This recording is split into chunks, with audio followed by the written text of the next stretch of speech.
And this moves to a world of these Golem AI. So we still have this problem of social media and engagement, that when the business model is engagement, where I'm just trying to say whatever gets your attention, in the way that that race for social media gets translated to these large language models is companies competing to have an intimate spot in your life, right? Competing to seduce you. There's a company called Replica that builds these sort of friend chatbots for people to be their best friend, and you talk to your AI, it's always there. And none of the things that, again, that they're doing are illegal, which is why we're saying that it's, so long as you allow this to be pointed at our brains, it's not going to be illegal under 19th century laws. And just to double underline that, in the engagement economy, it was the race to the bottom of the brainstem. In sort of second contact, it'll be race to intimacy.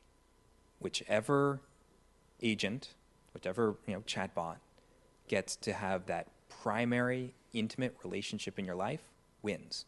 So that's where Alpha Persuade will get deployed. That's where like Alpha Flirt will get deployed. It'll be very effective. Okay. So now chapter break. You can take a deep breath for one moment.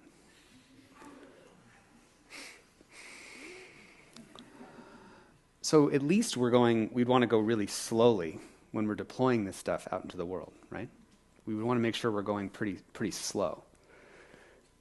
This is a graph of how long it took Facebook to reach 100 million users. It took them 4.5 years. It took Instagram 2.5 years. It took ChatGPT 2 months to reach 100 million users.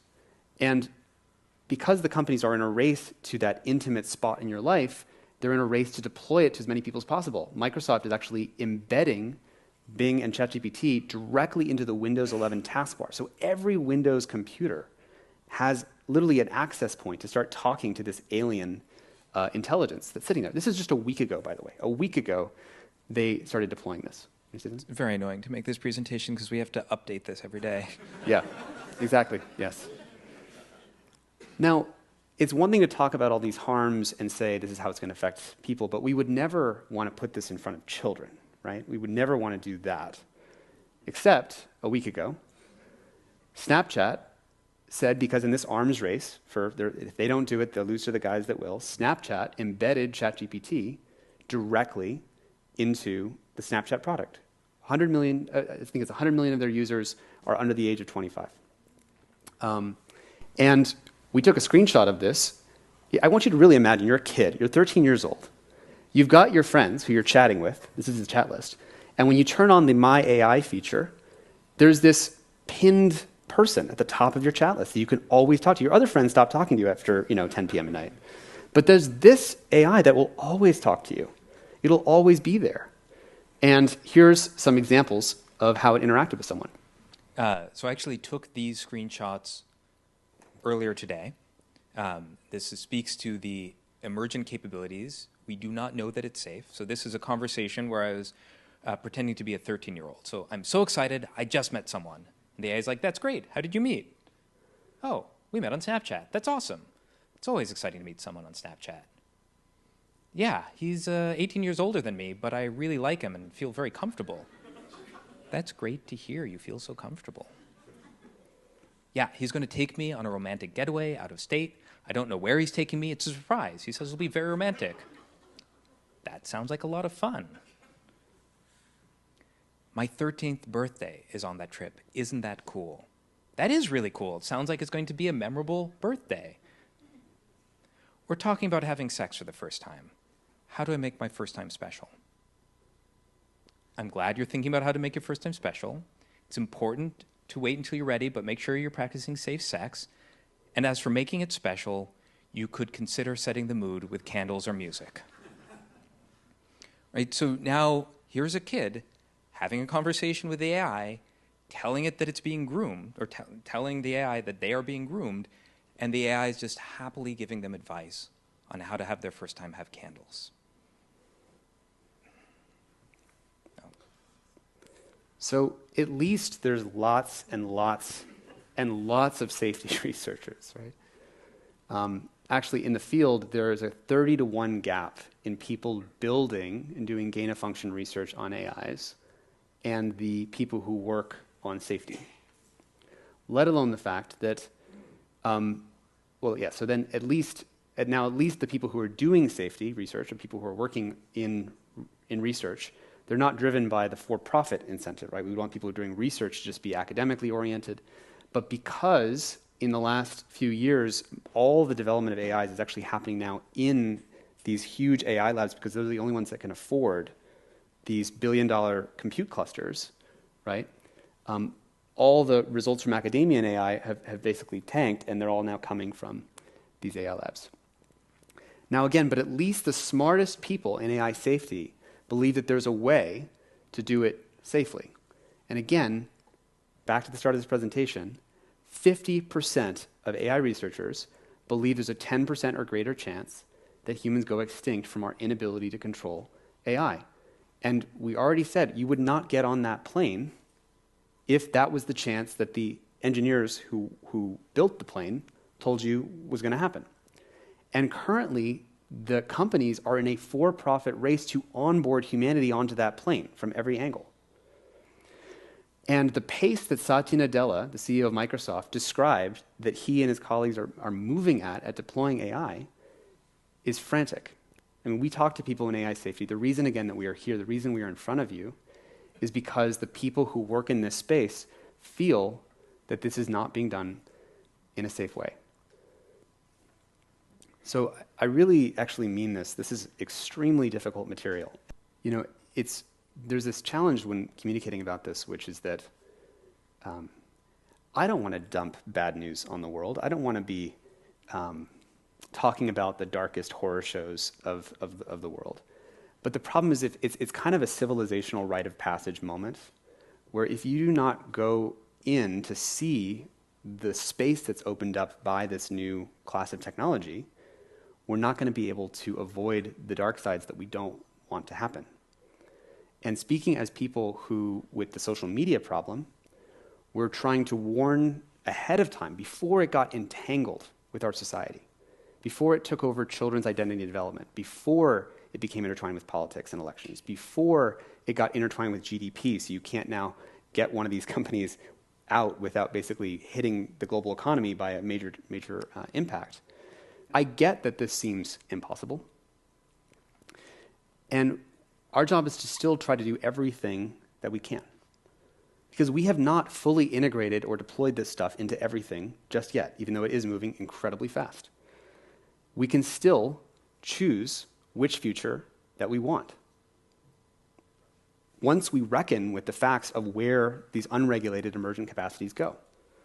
And it's important to remember that back in the real 1944 Manhattan Project, if you're Robert Oppenheimer, a lot of those nuclear scientists, some of them committed suicide because they thought we would have never made it through. And it's important to remember, if you were back then, you would have thought that the entire world would have either ended or every country would have nukes. We were able to create a world where nukes only exist in 9 countries. We signed nuclear test ban treaties. We didn't deploy nukes to everywhere and just do them above ground all the time. I think of this public deployment of AI as above ground testing of AI. We don't need to do that. We created institutions like the United Nations and Bretton Woods to create a positive sum world so we wouldn't war with each other and try to have security that would hopefully help us avoid nuclear war if we can get through the Ukraine situation. This AI is exponentially harder because it's not countries that can afford uranium to make this specific kind of technology. It's more decentralized. It's like calculus, if calculus is available to everyone. But there are also other moments where humanity faced an existential challenge and looked face to face in the mirror. How many people here are aware of the film The Day After? Okay, about half of you. It was the largest watched made-for-TV film in all of human history. It was about the prospect of nuclear war, which again was a kind of abstract thing that people didn't really want to think about, and let's repress it and not talk about it, and it's really hard. But they basically said, we need to get the United States and Russia and its citizen populations to see what would happen in that situation. And they aired this, it was the largest made-for-TV film, 100 million Americans saw it. 3 or 4 years later, in 1987, they aired it to all Russians. And it helped lead to a shared understanding of the fate that we move into if we go to full-scale nuclear war. And what I wanted to show you was a video that after they aired this to 100 million Americans, they actually followed it with an hour-and-a-half Q&A discussion and debate between some very special people. So imagine you just saw a film about nuclear war. I think this will feel good to watch this. There is, and you probably need it about now, there is some good news. If you can, take a quick look out the window. It's all still there. Your neighborhood is still there, so is Kansas City, and Lawrence, and Chicago, and Moscow, and San Diego, and Vladivostok. What we have all just seen, and this was my third viewing of the movie, what we've seen is sort of a nuclear version of Charles Dickens' Christmas Carol. Remember Scrooge's nightmare journey into the future with the spirit of Christmas yet to come? When they finally return to the relative comfort of Scrooge's bedroom, the old man asks the spirit the very question that many of us may be asking ourselves right now. Whether, in other words, the vision that we've just seen is the future as it will be, or only as it may be. Is there still time? To discuss, and I do mean discuss, not debate, that and related questions tonight, we are joined here in Washington by a live audience and a distinguished panel of guests. Former Secretary of State, Henry Kissinger. Elie Wiesel, philosopher, theologian, and author on the subject of the Holocaust. William F. Buckley, Jr., publisher of the National Review, author, and columnist. Carl Sagan, astronomer and author who most recently played a leading role in a major scientific study on the effects of nuclear war. So it was a real moment in time when humanity was reckoning with historic confrontation. And at the time, part of this was, and having this happen, was about not having 5 people in the Department of Defense and 5 people in Russia's defense ministry decide whether all of humanity, lives or dies. That was about creating. We only showed a few of the people. They also had the head of the Department of Defense and people who were, for why we need to keep arming nuclear weapons.